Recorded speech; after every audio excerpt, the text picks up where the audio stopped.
Okay, so we're good with that volume, I take it. That's a good volume. Stand up, please. Now sit back. No. Breathe in real deep. Reach up and hold here while continuing to breathe. Don't hold your breath, but reach up, up, up, up, up. Try to touch. Stretch, stretch, stretch. Okay, then come down halfway, breathing out, continuing to breathe, continuing to breathe.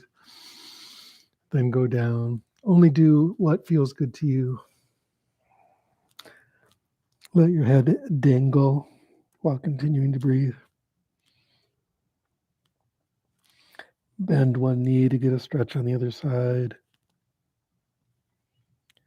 Bend the other knee to get a stretch on the other side.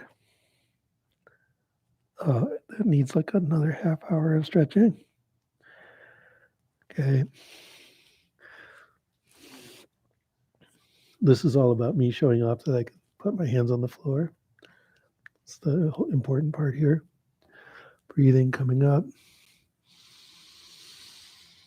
Notice how good that feels. Feel good for a minute. That feels so really nice. And then what we're going to do is kind of sway back and forth, feeling good. So it's not shoulder swaying, it's hip swaying. Okay, then legs a little further apart. Let's do one of these. Again, breathing when you're over here and trying to get that top side to just open wide, like opening a fan, just all the ribs, just this big peacock fan, wide open. Tremendous prana coming into the body there. Come back up. Before we go over, we're going to just sway here for a minute, feeling good, breathing. This is the sway class. And then this way. Again, opening, opening, opening like a fan.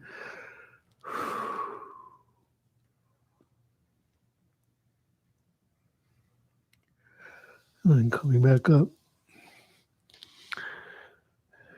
And at least opening your chest like this.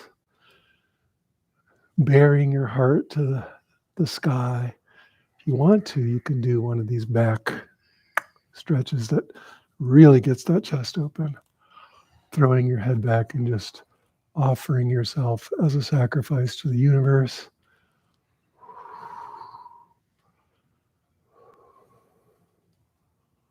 Then way back.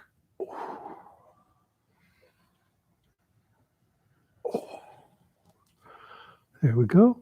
When we come up and just nicely sway again, feeling good, noticing that there's more energy in your body, feel a little nicer, a little more open. Then bringing your legs back together a little bit, we'll do this Qigong type thing that I really like. You let your arms just be super loose so that they're slapping your sides, just hitting all your meridians in the right spots.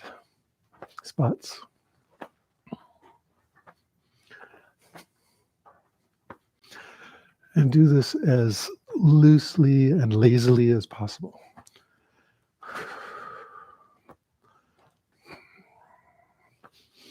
Okay, notice the emphasis is on feeling good, so don't do what doesn't feel good.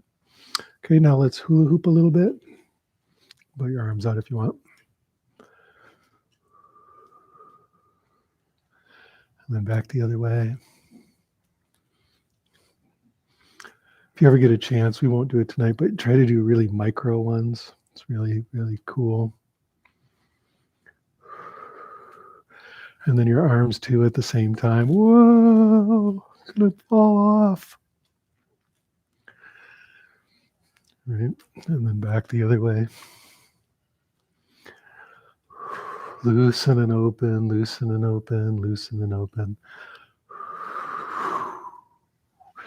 Very easy, very gentle, very kind to yourself. And then let's come down here. But instead of sitting on your butt like I just did, sit on your knees and butt like that. And I'm going to remove the cushion. Only do the part of this that won't hurt you. Okay? You can do one leg at a time, or what I'm going to do is just go back, but if you need to just hold yourself like this or whatever, that's fine.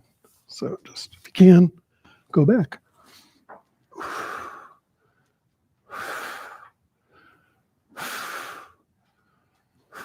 Continuing to breathe there. Then coming up halfway. Should get a super nice stretch in your quads.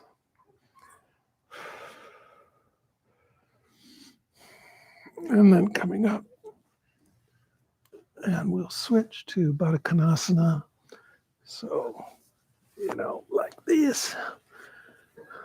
Grab your footers. See if you can get your knees to the ground while keeping your back nice and upright. Breathing, breathing, breathing. Feel that stretch where your thighs meet your torso. And then flap your wings.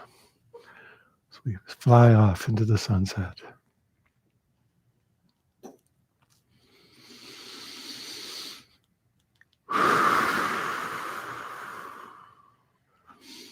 All right, that's our getting ready to meditate. Little stretch regimen, which, if you've noticed, is different every week. At least kind of different.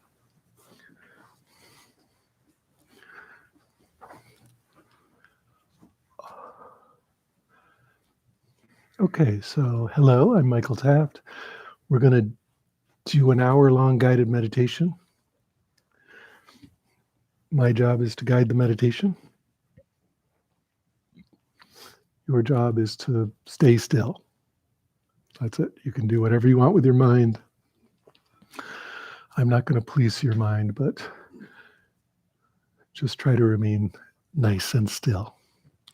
I will have to move a little bit to because I'm speaking a lot, I have to drink something.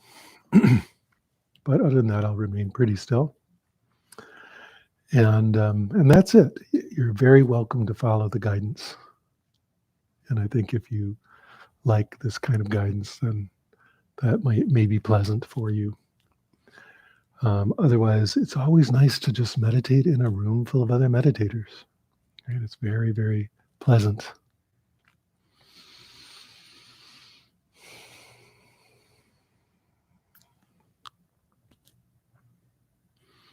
Everyone checked that their phone is off, right? That's crucial. If you're suddenly going, oh no, my phone, just get up and check right now. Also, if you don't think you can sit in this position for an hour, because a lot of people are like, I'm going to sit on the floor, and then they've only ever done it for 15 minutes. If you're not sure, if you can do it, then just sit in a chair. Right? It's just easier than the contortion you will go through in a half hour when you realize that you're. You want to send them around, Katie?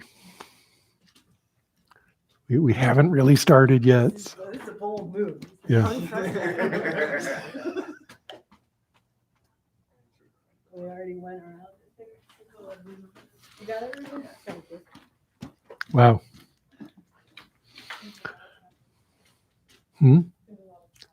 Yes. I'm holding back a torrent of smart remarks, but they are there.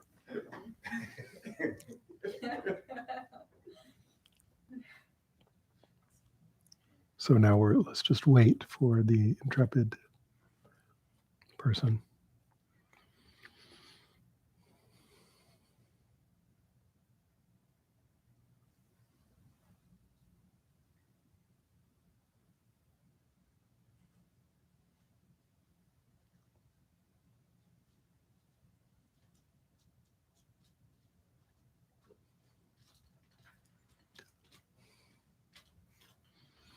I'm giving you a very serious look.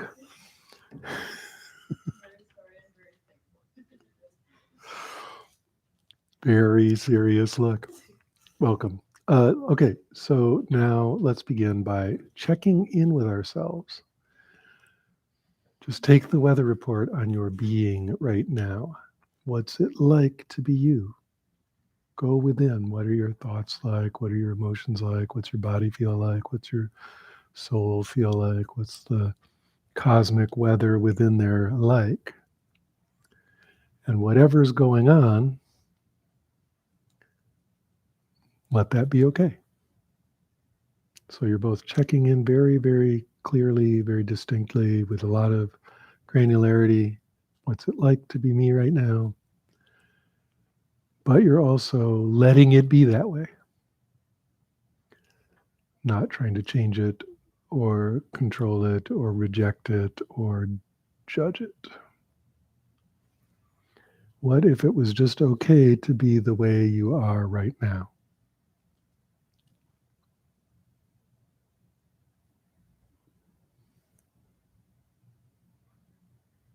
What if you even loved the way you are right now without any changes at all?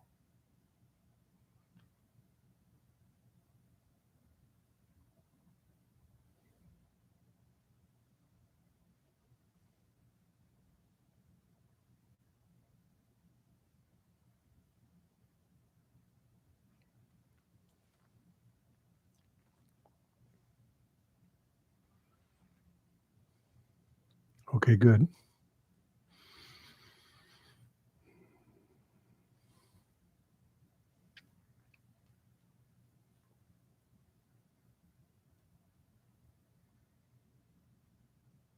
Now,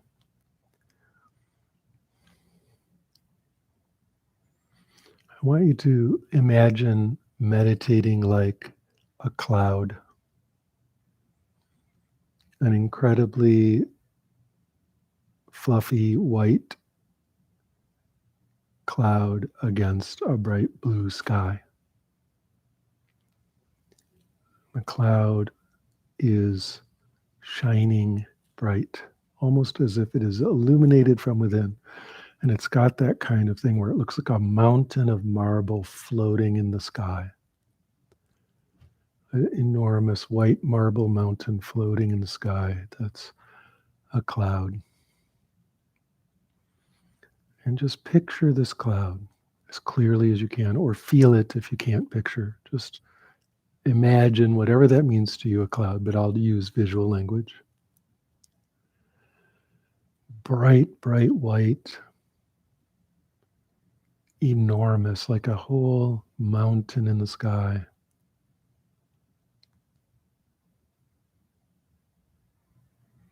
And yet just floating there.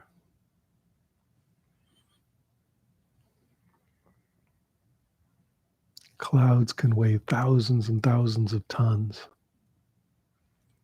And it's just floating there, bright white against a brilliant, vast blue sky.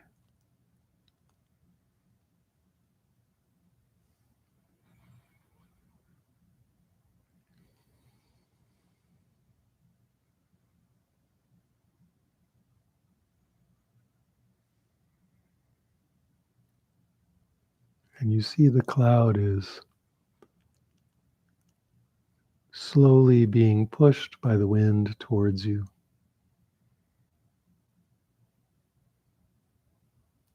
More and more majestic, more and more enormous, more and more brilliant. Shining white.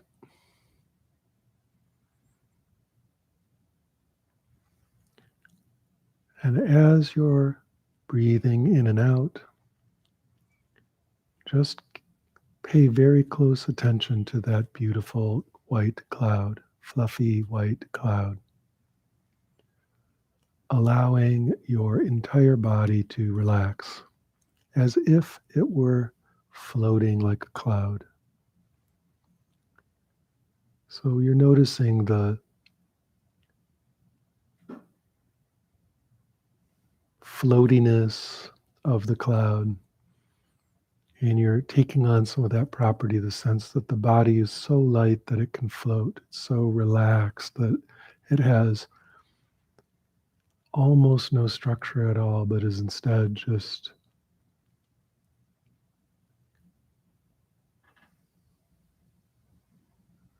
a field of related particles, temporarily floating together here.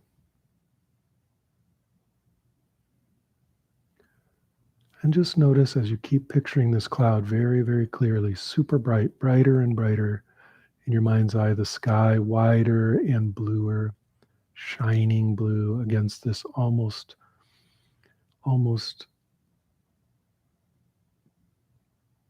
perfectly white cloud.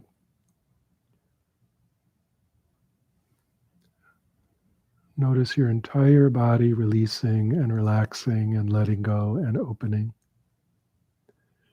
so that movement becomes impossible. Everything relaxes so deeply that it's impossible to move.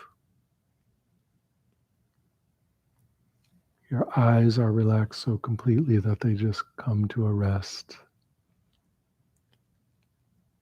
Your jaw is relaxed in such a way that your upper and lower teeth are not touching. But you feel such a relaxation happening that there's almost a sensation that your lips are getting just slightly larger because of extra blood flow. You can feel them relaxing that much.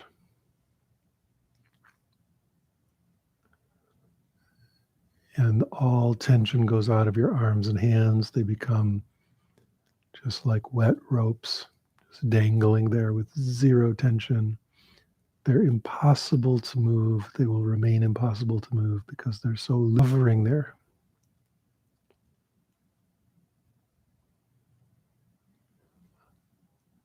Like a spaceship made of platinum, shining against the blue sky, allowing your entire torso to release and relax and let go. So much so that you feel like a wave of energy moving through your body as various things relax and open and free up and release. And you can just feel that wave of energy allowing you to relax even more deeply, even more completely, again, to the point where any sort of motion becomes basically impossible because you'd have to tense up to do it. Except for breathing, it's still easy to breathe. Although you may find that becoming quieter and quieter over time as well.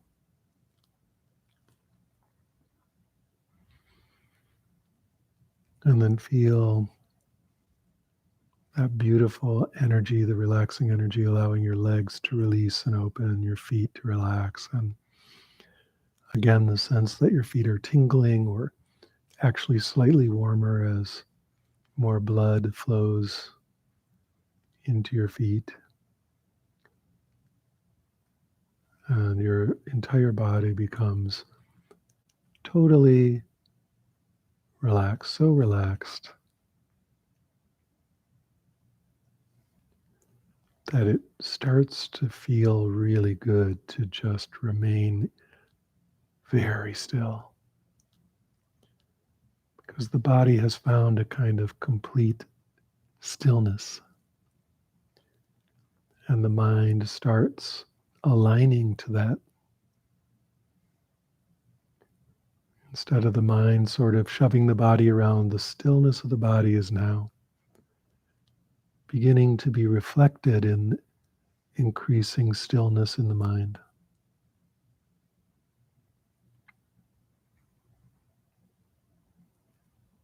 And the image of the cloud starts to be reflected in the mind in such a way that the mind feels like a floaty cloud, very relaxed, lighter than air.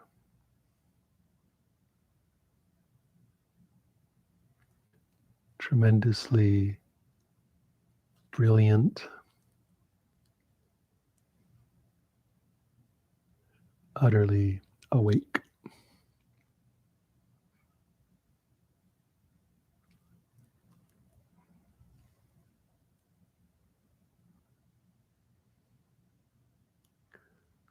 So I want you to just notice the breathing now on each in-breath. You feel pleasant, relaxing, healing, clarifying energy coming into the body. The body loves to breathe. That in-breath is like eating food with all its oxygen, so that becomes very pleasant on the in-breath. And on the out-breath, the mind flows out the nostrils and becomes just a cloud, just vapor in the sky.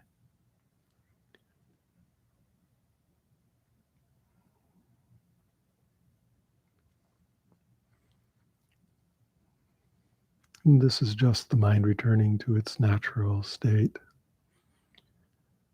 Noticing now as you continue to breathe in this nurturing air and then breathing out as a kind of vapor, that the cloud disperses.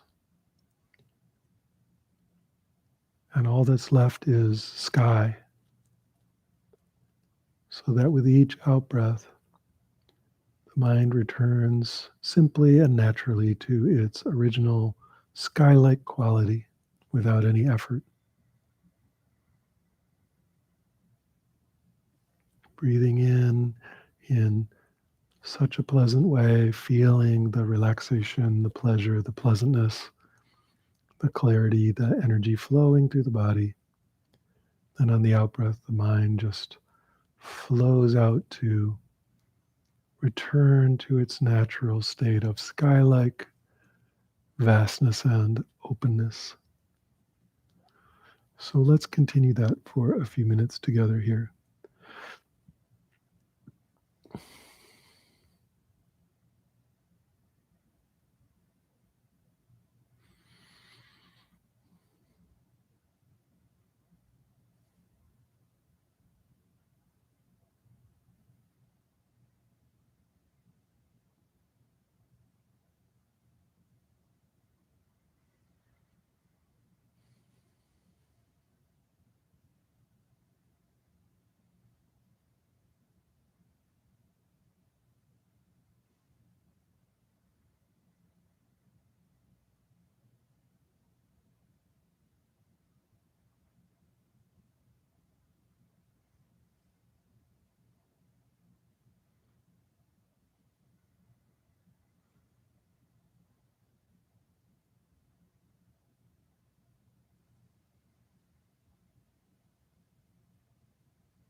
allowing each in-breath to be nurturing, each out-breath to return the mind to space.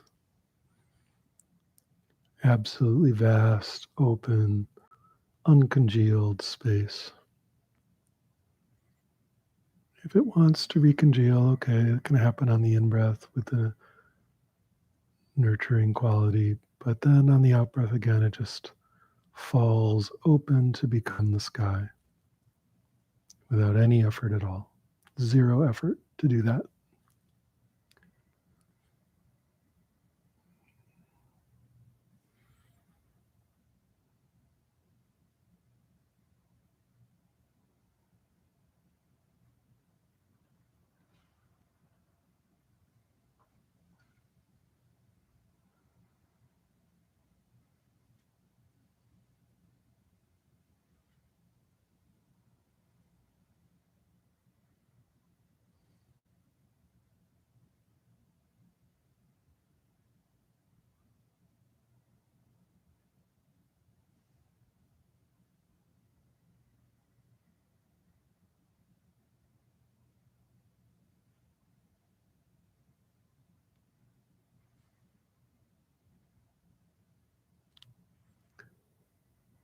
The body becoming more and more healthy, more and more relaxed, more and more still. Tremendous stillness descending with this real sense of ease and pleasantness and openness and being nurtured. And the mind in the similar way, just relaxing and becoming more and more vast and open, more and more relaxed and at ease. Tremendously awake, tremendously relaxed.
Now just let the body dissolve too on the out breath.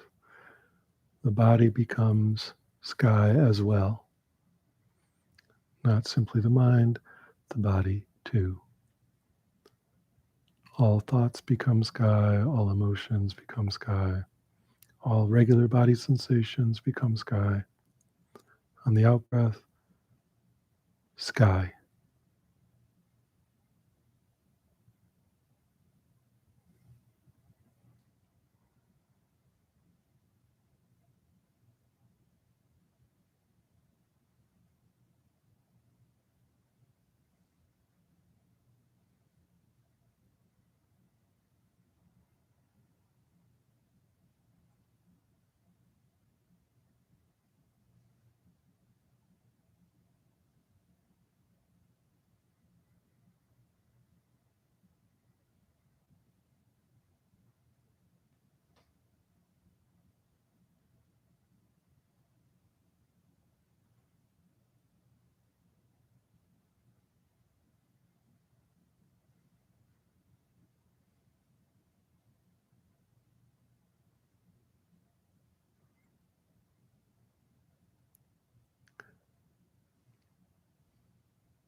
Meanwhile, on the in-breath, notice the sensuous touch of the air within the body, the pleasantness of sitting this way. Notice whatever emotions are arising in all their detail. Allow the thoughts to be totally present in all their vivid display, if they're visual or sonic.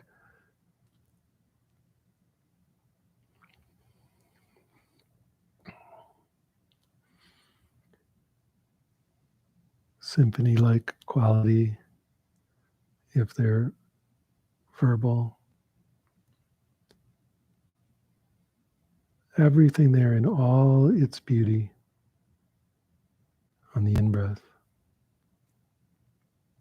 And then on the out-breath, it just all dissolves into sky.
So relaxed, can't move.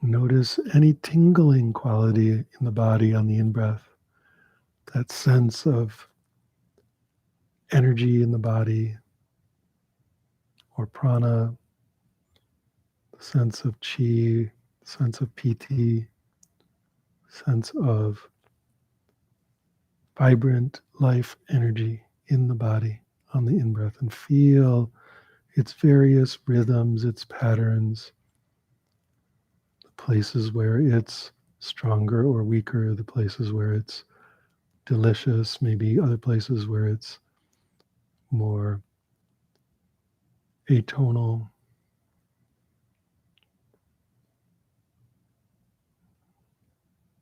On the in-breath, all that's present, and on the out-breath, it just disappears into sky, letting go of it utterly until it returns on the in-breath.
Coming back to sky, vast expanse, wide open on every out-breath.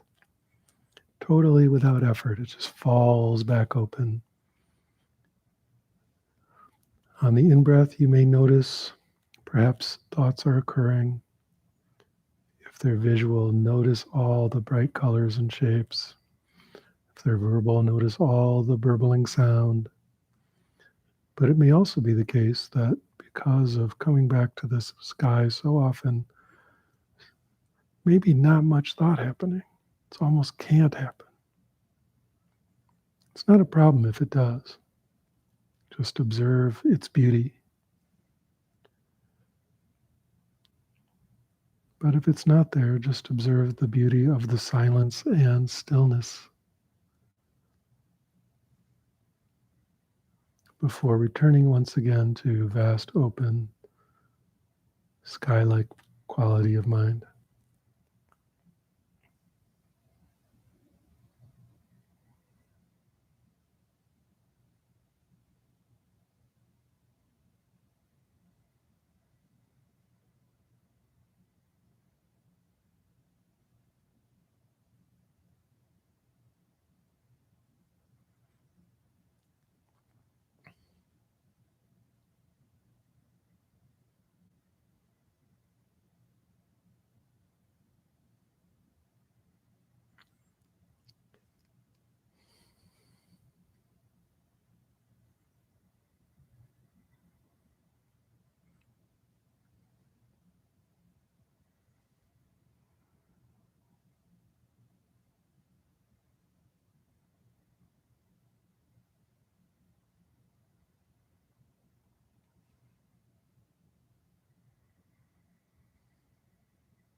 Every once in a while, you may notice that you have already simply dropped into a much deeper state of relaxed openness, the sky even wider and more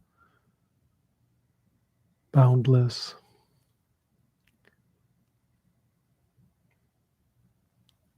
So that almost a kind of forgetting occurs where you forget for there to be time.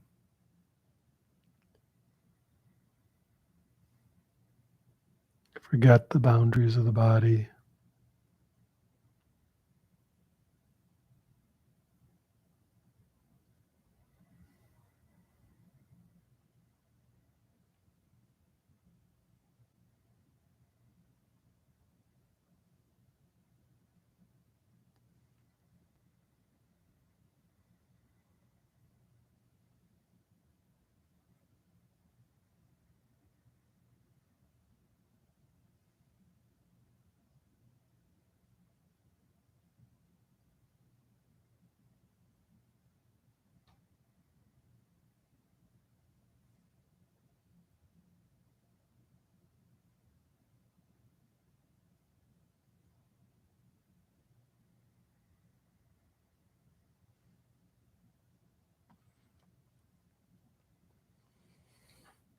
Again, if emotions are present, feel every detail of that in the body.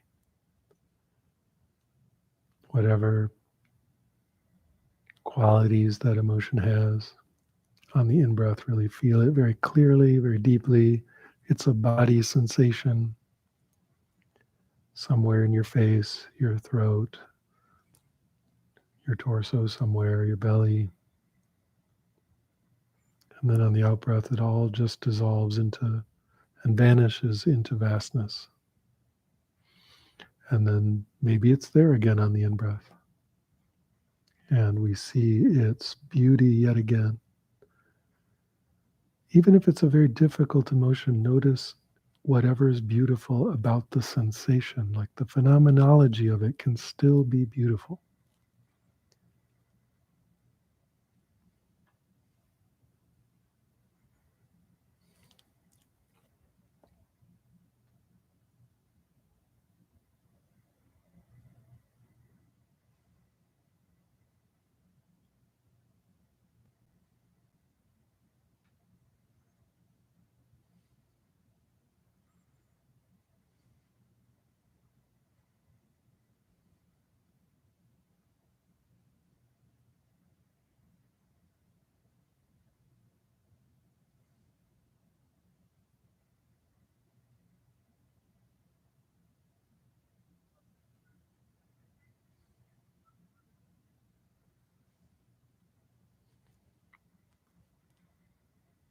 Same thing with regular body sensations. Maybe you're noticing some numbness in your legs or something.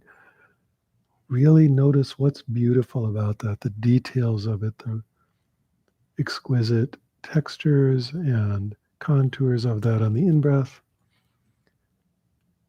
Again, even an unpleasant physical sensation can have a beautiful phenomenology. And then it just falls into open sky on the out-breath.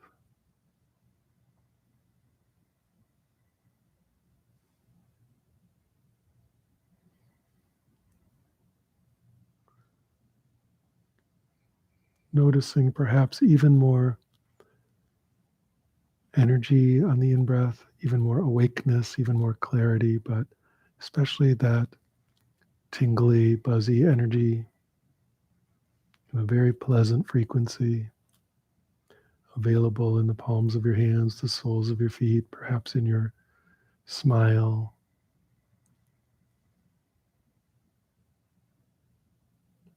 And then dissolving on the out-breath into just sky again.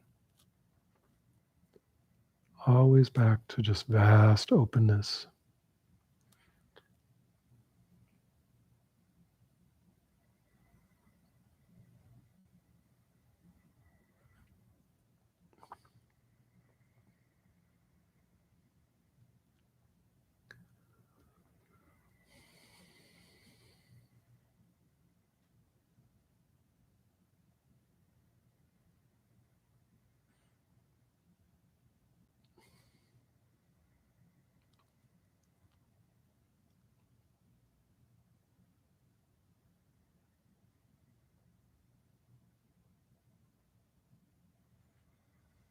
Even pain in the body becoming just sky on the out-breath.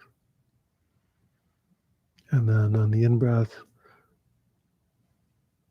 we don't resist the pain at all, not in any way. We let it be there entirely in its full expression without any holding back, and notice what's beautiful about it.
And now the in-breath becomes even more interesting because on the in-breath, the room around us becomes very clear, very bright, filled with color, shape, form, texture, pattern. Tremendously beautiful. And on the out breath, it just dissolves into boundless space. Still there, and yet boundless space. And the sounds of the room around us, various hums and buzzes and breathings and stirrings, swallowings, shiftings, all the sounds are beautiful on the in-breath.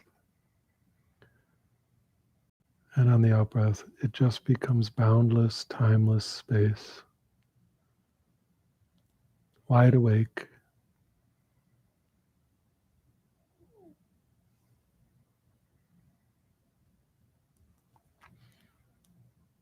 Utterly at ease.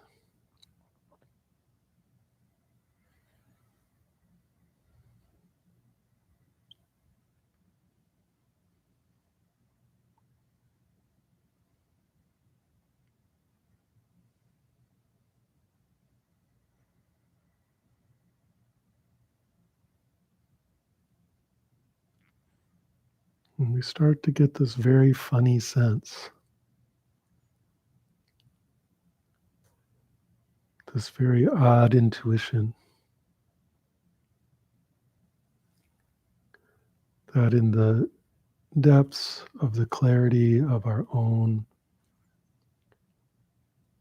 precise wisdom seeing of this,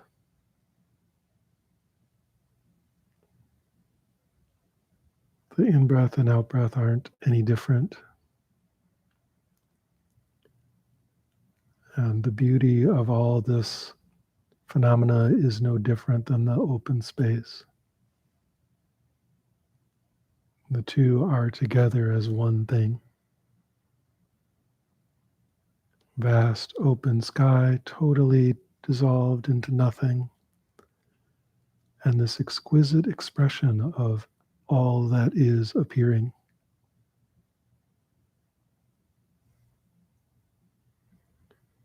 It has no center and no boundary.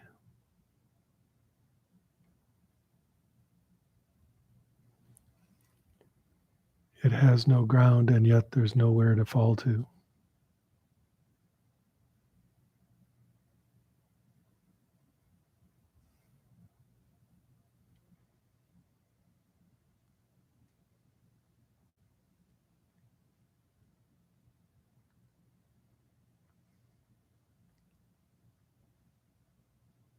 And we realize that the meditation is just doing itself. The breathing is just doing itself. And all this exquisite experience is just doing itself.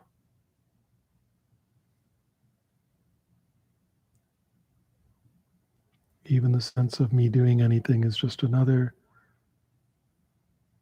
appearance that dissolves into sky and then appears again and then dissolves into sky until the sky and the appearance are not any different.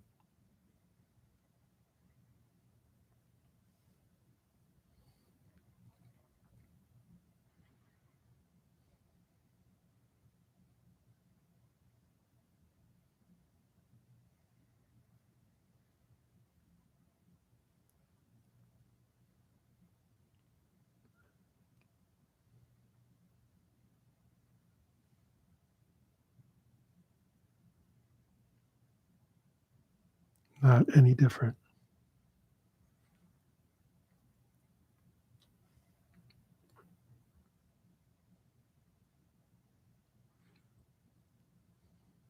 Or if there is a difference, they're simply two sides of the same coin.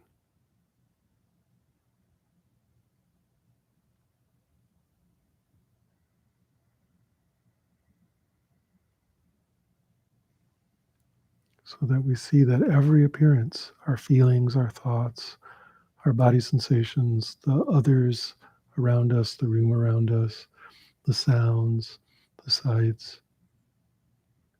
It's both incredibly beautiful, utterly exquisite, and absolutely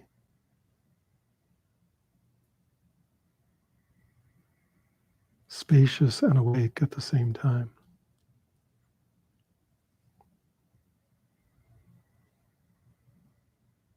Floating on air like a cloud.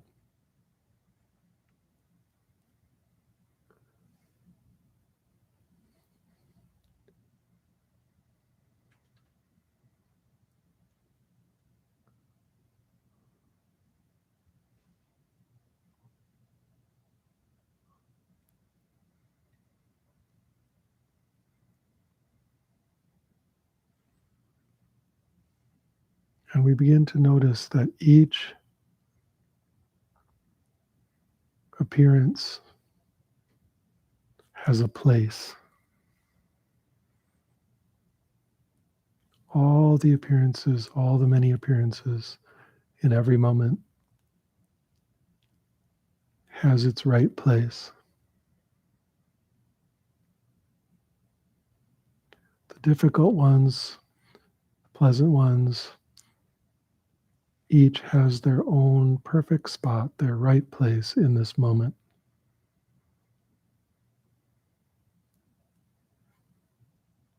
And they're all balanced in such a way that the whole appearance and awakeness is beautiful and balanced and whole.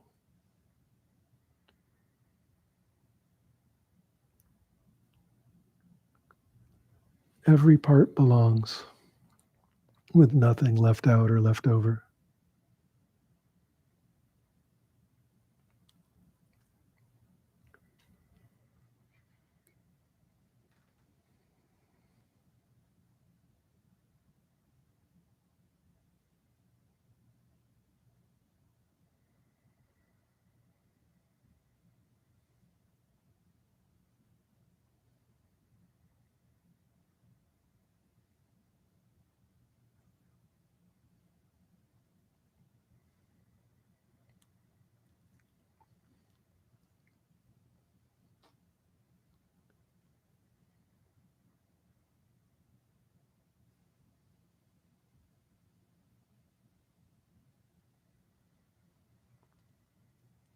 It takes every piece of this moment to complete the puzzle of each moment.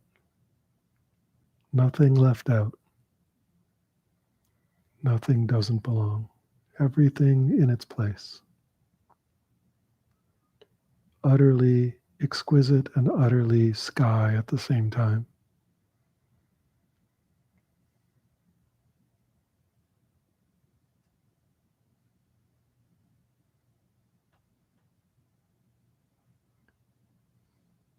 Tremendously beautiful and floating like a cloud on empty air at the same time.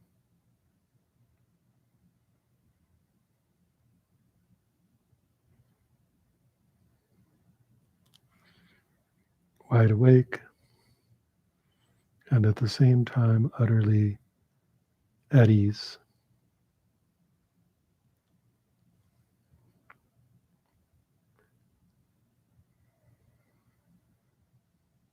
You can't make this moment more perfect than it already is.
Good. Now join me in chanting the Prajna Paramita Hridaya mantra, which goes Gate, Gate, Pāragate, Pārasaṃgate, Bodhi, Svāhā.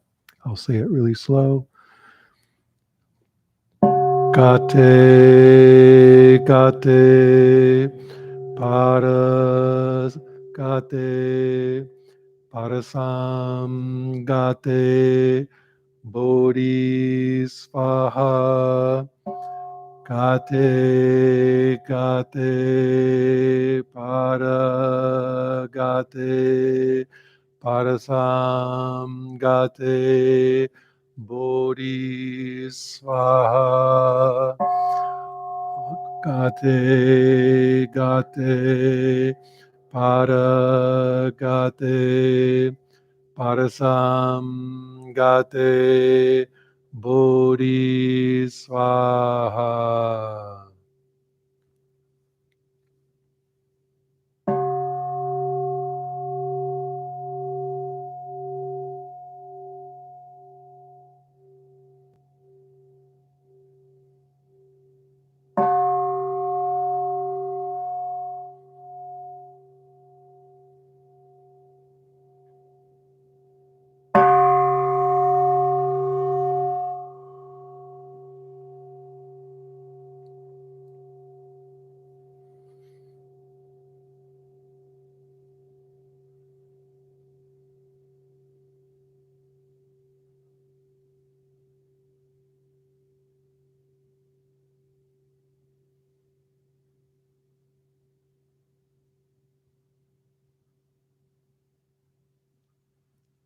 Very good.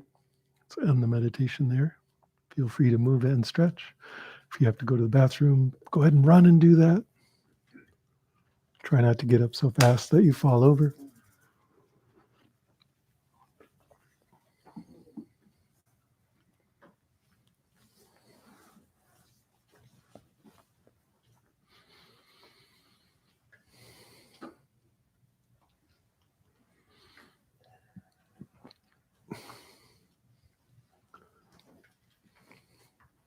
Do we need to turn up the heat? I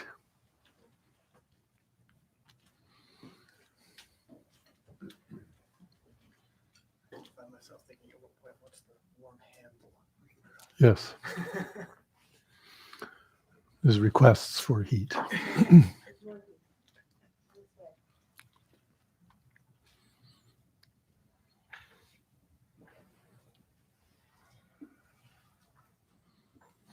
So this is the paradox, is that everything is present and also kind of not present at the same time.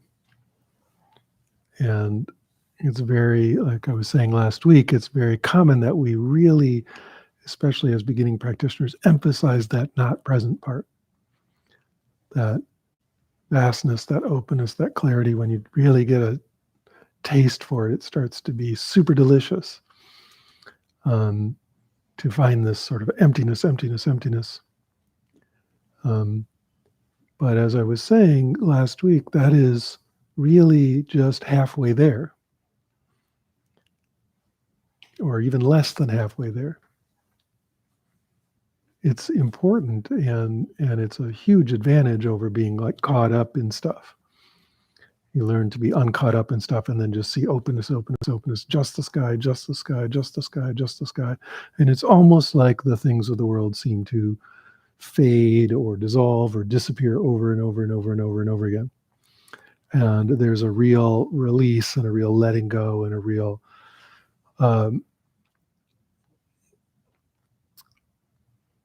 satisfaction and relief that comes with each of those letting goes.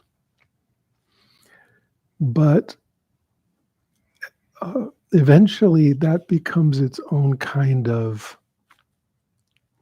place to hide. It becomes its own kind of dead end. Because then the rest of your life is just chasing this more deeper and deeper nothing that you just kind of want to retreat to finding. I'm going to keep going into more and more still physical spaces with fewer and fewer people with less and less happening so I can just do that. And then you just kind of, that's it. And again, if that's your path or whatever, cool, go ahead and do that. But as far as I'm concerned, like, again, that's better than, I don't know, voting to take away people's, liberty or whatever. So it's a good thing on that level, but it's still only partially there as far as I'm concerned, because what about everything? What about everything? What about the feeling of your body and the way emotions run through you? And what about the thoughts? And what about the world around you and the others around you and the colors and lights and sounds and all that? Is that all that just there to be nothing? Or is it worse yet? Is it like some kind of deluded fantasy that's pulling you away from your delicious nothing, and it's actually kind of evil,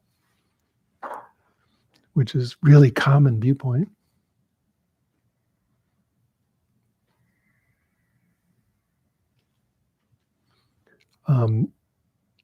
Or do you see that it's never separate from that sky of emptiness? It's never, ever, ever, even for a millisecond, different. Or if it is different, it's different because it's this, effulgent, radically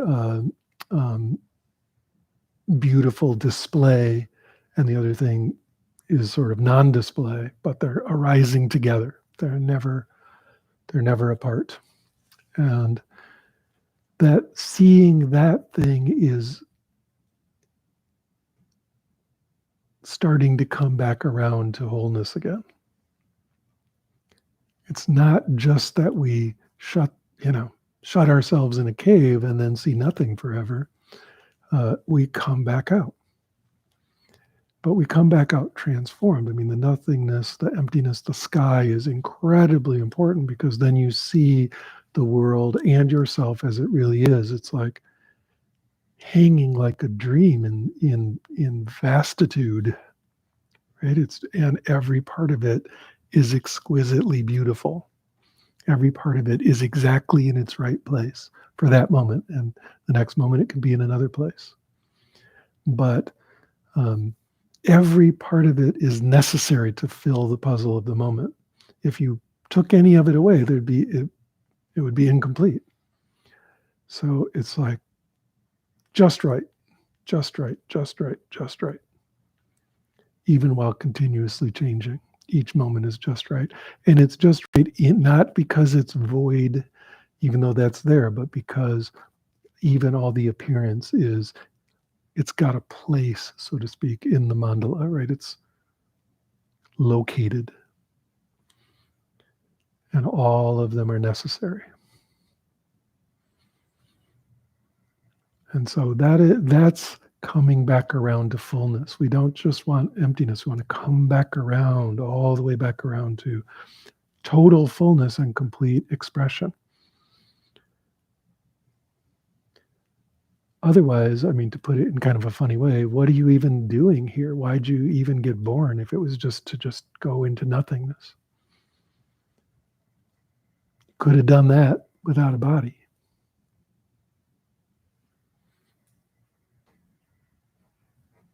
And that's another thing that arises with this that's so interesting, is even, there's the sense that even not only are you yourself in the right place, but each part of you is in its right place in this moment, even though that can change in the next moment. And so there's a kind of beautiful bouquet of selfhood that's there just the way it is. Even if some of the flowers are dead or dried or strewn on the floor, or it's a weird arrangement, in this moment, that's exactly the right arrangement. It's whole. It's complete. There's nothing missing. There's nothing to change in that moment.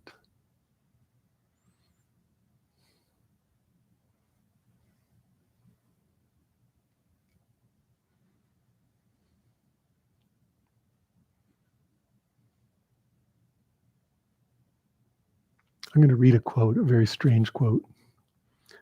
which is, I have to read it from this piece of paper. And except for those who I was talking to this afternoon, if anyone can guess who this is, or you know who it is, even better, I'll be impressed.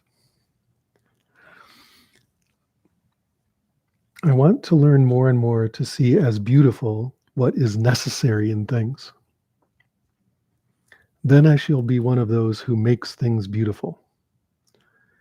Amor fati. Let that be my love henceforth. I do not want to wage war against what is ugly. I do not want to accuse. I do not even want to accuse those who accuse. Looking away shall be my only negation. And all in all, and on the whole, someday I wish to be only a yes-sayer. Anyone know who that is? Because I used the word amor fati, you're just guessing. Yeah, no, it's Nietzsche, actually. But talking about amor fati, that everything, that our fate, the fati part, is in essence not only something that we accept, I'm going to accept my fate, right? No, it's something that we actually love and see the beauty of. And that stance is available to us no matter what our condition.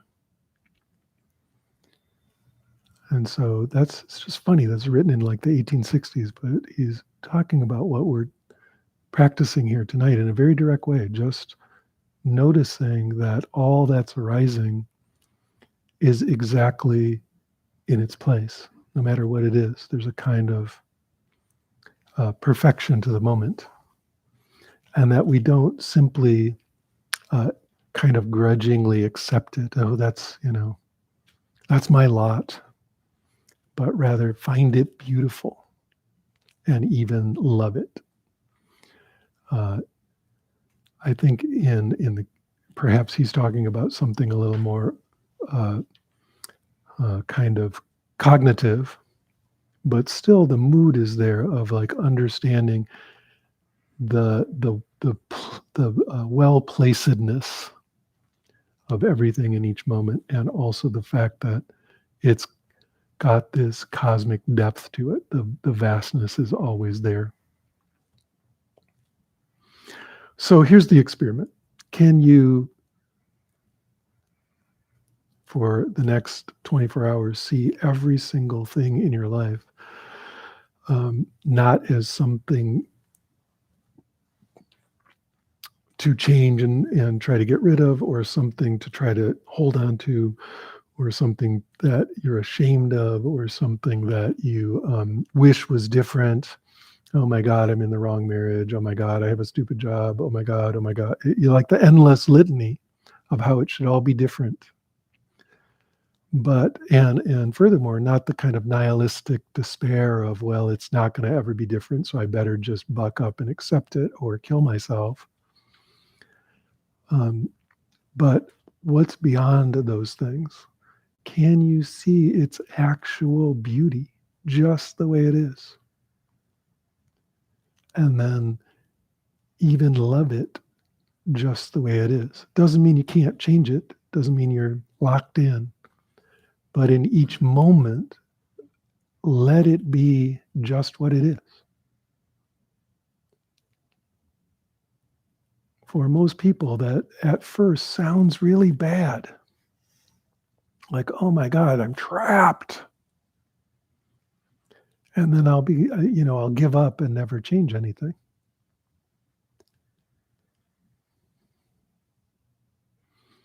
But what's weird is you've already given up and aren't changing anything, because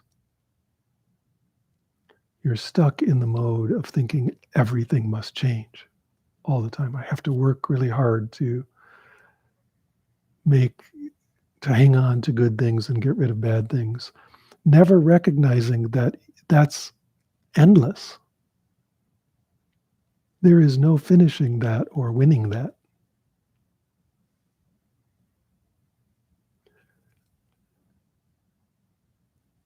that's permanent incarceration.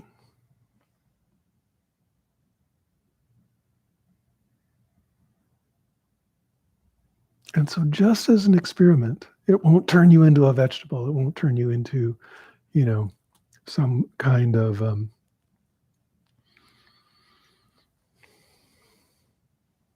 agency-less victim.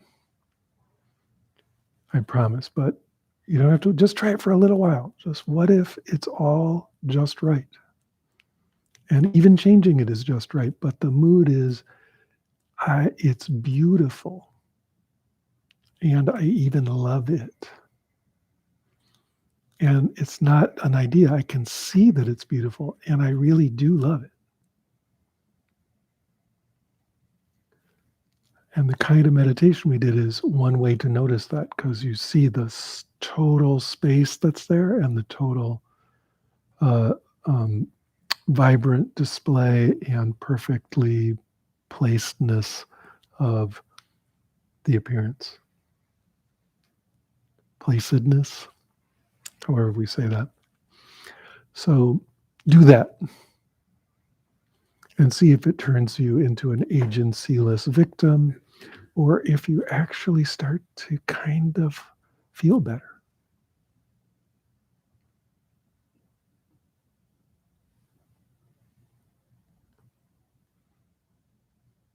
So questions or comments, or just reports about your meditation, questions about other things.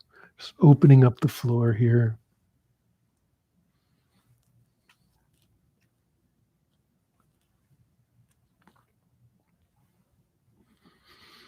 Take a long, thoughtful drink. Steve, So, can you speak quite a bit louder, Steve? yeah, I'm not sure if I can properly distinguish between formless jhanas and this idea of shamatha without an object. In fact, I think maybe I was doing shamatha without an object and thinking that's the jhana. Sure.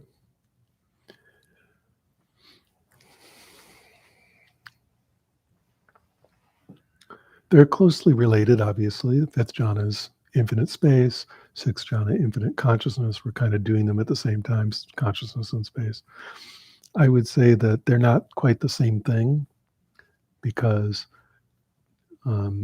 usually a jhana is kind of dualistic, sort of me over here looking at the infinite space, me over here looking at the infinite consciousness.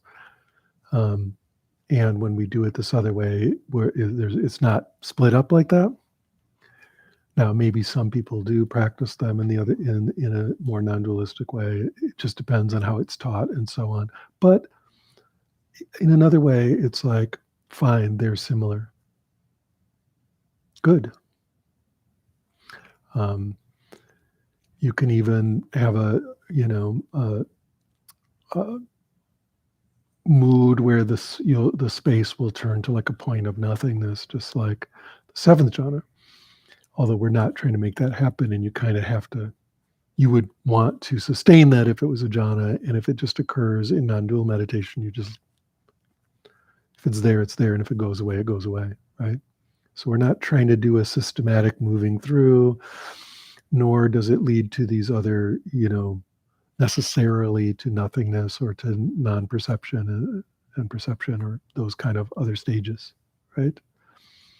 So I would just say they have some similarities for sure. And many people think that, remember originally they're not called jhanas, they're called ayatanas, which means realms. And so some people think that they speculate that all of Mahayana Buddhism comes out of this idea of realms. So people doing not just the original Buddha ayatanas, but kind of spreading out from there, because once you discover ayatanas, you can find a whole bunch of them, et cetera, et cetera. So it's interesting, right? Much more interesting than saying, well, are those exactly the same or not? I don't know. We're kind of doing something different, but certainly some of the territory we're crossing over there is pretty similar, right? Yeah, it's cool, right? What else? How was that meditation for you? What is on your mind? Are you a blank cloud floating in an open sky?